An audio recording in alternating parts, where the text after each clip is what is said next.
Hello bachcho, let's read out the question first. A beam of plane polarized light falls normally on a polarizer of cross-section area 3 into 10 raised to mass 4 meter square. Flux of energy incident ray in 10 raised to mass 3 watt. The polarizer rotates with an angular frequency of 31.4 radian per second. The energy of light passing through the polarizer per revolution will be.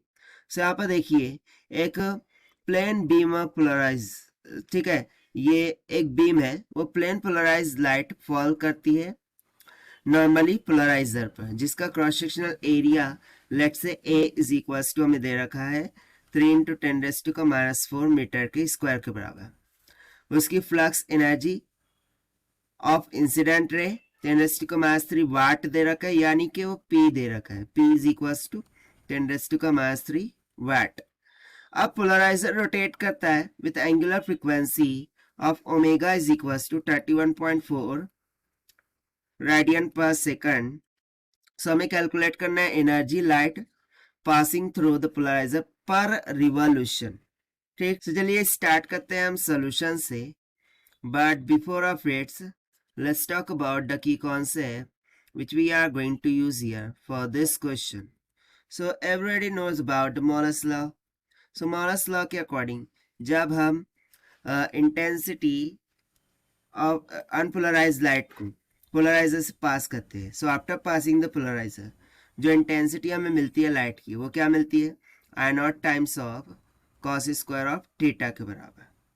ठीक है, सो देखिए basically इस case में हमें energy calculate करना है, सो उसके लिए हमें एवरेज इंटेंसिटी की रिक्वायरमेंट होगी। So let's say I average this will be equals to, average के लिए हम ऑब्वियसली 1/2 पाई से मल्टीप्लाई कर देंगे और इंटीग्रेट कर देंगे फ्रॉम 0 to 2 पाई, किसे, intensity of this light after passing the polariser, that is I naught cos square of theta d theta. ऐसा क्यों कर रहे हैं, क्योंकि देखिए यहाँ पर हमें पोलराइजर रोटेट करता हुआ दिख रहा है with angular frequency of 31.4 radian per second, इसीलिए हम इसे आई एवरेज कैलकुलेट कर रहे हैं। सो देखिए आई एवरेज यहाँ से निकल के आ जाएगा आई नॉट बाय 2 के बराबर। ठीक है, ये इतना ही आता है, सो डोंट बी कंफ्यूज, ये इतना ही आएगा ना। If you see that, so हमें यहाँ से आई एवरेज तो पता चल जाएगा, but what about I naught. So basically I naught होता है flux per unit area, right. So this will be equals to, या फिर हम पावर पर यूनिट एरिया भी बोल सकते हैं, राइट। सो यहाँ से यदि मैं इसको यहाँ सब्स्टिट्यूट करूँ, राइट, सो मुझे आई एवरेज क्या निकल के आएगा, that is I average this will be equals to pi by twice of A के बराबर। ठीक है, सो इसको हम रफ कर देते हैं, otherwise you will be confused, और इसको हम यहाँ लिख देते हैं कि I nought is equals to power per unit area होता है। ठीक, इतना क्लियर हो गया। अब यहाँ से हम एवरेज कैलकुलेट कर ही लेते हैं। सो ये हमें दे रखा है 10 रेज़ टू का -3 डिवाइडेड बाय 2 इंटू एरिया कितना है 3 इंटू 10 रेज़ टू का -4, यानी कि 10/5/3, राइट, ये नियर अबाउट 5/3 के इक्वल आएगा। So it will comes out 5 divided by 3 वाट पर मीटर स्क्वायर। इतना क्लियर हो रहा है। नाउ नेक्स्ट थिंग हम क्या करेंगे, हमें कैलकुलेट करना था energy of light passing through the polariser per unit per revolutions. So उसके लिए हम टाइम पीरियड ऑफ रिवॉल्यूशन भी लगेगा। सो उसका फॉर्मूला क्या होता है 2 pi by omega, right. So this will be equals to 2 into pi divided by omega का वैल्यू 31.4।